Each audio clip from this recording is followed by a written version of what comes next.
Nagdagdag ng puwersa ang pulisya bilang paghahanda sa dagsa ng makikipit senyor ngayong sinulog weekend. Mula sa Cebu City, nakatutok live si Ian Cruz. Ian.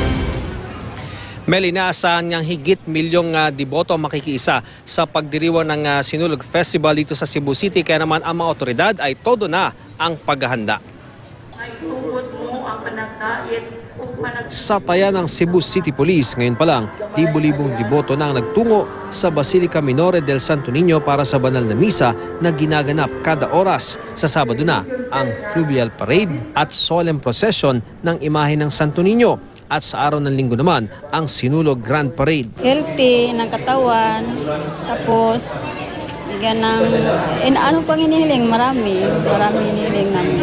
Para magaling ang may sakit, magaling ko sa may cancer, may sakit akong cancer.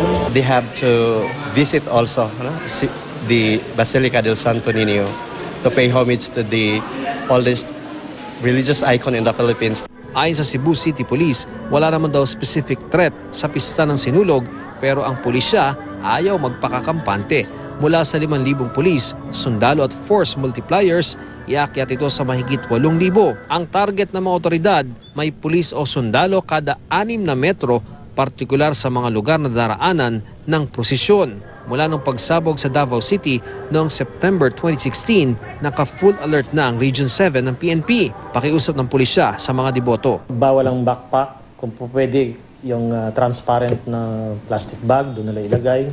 Yung sombrero, especially. Dili lang yun magpanik. Second, kay presence of mind lang yun ka.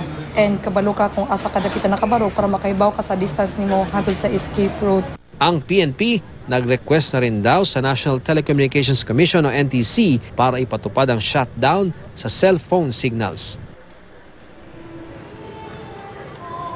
Mel, kabibigay lamang ng impormasyon sa GMA News itong si General Noli Talino ng PNP Region 7 at sinabi niya sa January 14 at 15 ay magkakaroon ng cellphone signal shutdown doon sa mga area na may aktibidad ang Sinulog Festival. At matapos ang festival, Mel, ay may mga aktibidad din ang Miss Universe pageant dito sa Cebu City, kaya magkakaroon muli ng communication na signal shutdown at yung tinatawag na no-fly zone dito sa Cebu City. Balik sa iyo, Mel. Maraming salamat sa iyo, Ian Cruz.